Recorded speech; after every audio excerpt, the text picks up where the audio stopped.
I now want to discuss the multiplication of vectors.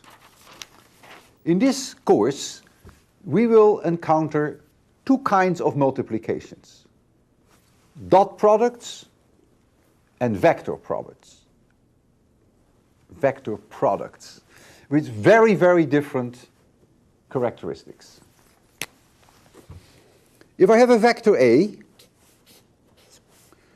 dot vector B, a fat bold dot, we call this a dot product.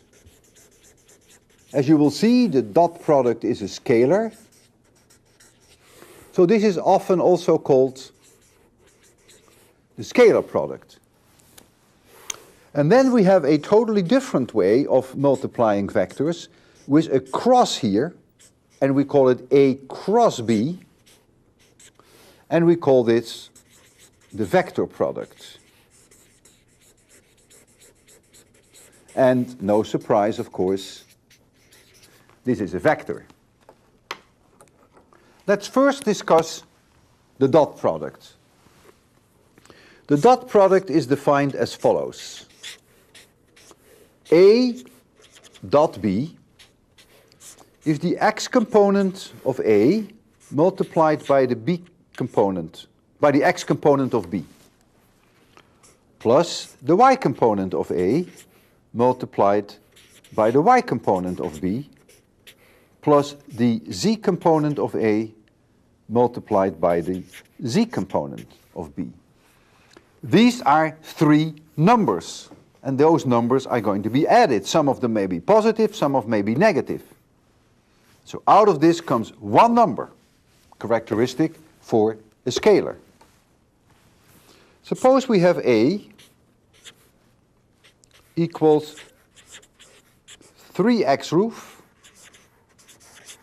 minus 2y roof plus 4z roof. And B equals minus x roof plus 3y roof plus 2z roof. So A has a component in the x direction of 3, in the plus x direction, in the y direction minus 2, in the z direction plus 4. What now is the dot product of A with B? It is the x component of A times the x component of B, which is 3 times minus 1 is minus 3, plus the y component of A times the y component of B, which is minus 6, plus the z component of A times the z component of B, which is plus 8. And so the outcome equals minus 1.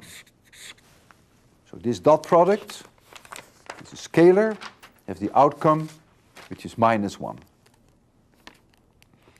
I now like to look at the vectors A and B in their own plane. And I'll make that plane, of course, the plane of the paper. So let this be vector A, and let this be vector B. We know already that A dot B,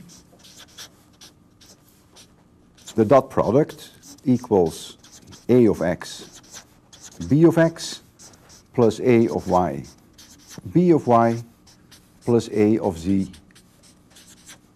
B of z. I'm now telling you, without proof, that it also equals the magnitude of A times the magnitude of B times the cosine theta, if theta is the angle between A and B. This is completely identical. If you want to prove it, give it a shot.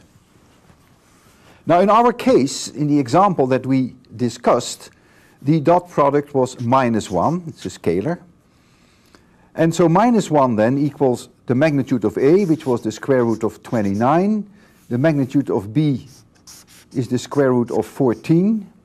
And then we get cosine theta here.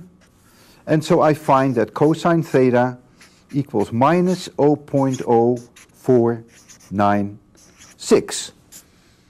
That gives me two values of theta. You always get two values, 92.8 degrees, and I find 267.2 degrees. It shouldn't surprise you that you get two angles. One angle is this one, and the other angle is this one. Notice that the sum of the two is 360 degrees.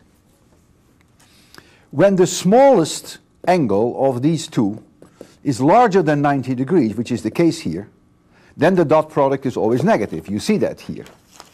So I would like to write that down in its more general form. So the dot product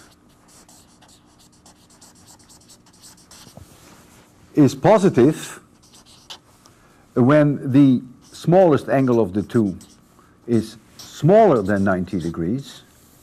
It is 0 when the smallest angle of the two equals 90 degrees. The other angle then, of course, is 270 degrees, the sum always being 360, and the dot product is negative when the smallest angle of the two is larger than 90 degrees. So what it comes down to, in a nutshell, if we have here B and we have here A, if this angle is smaller than 90 degrees, the dot product is positive.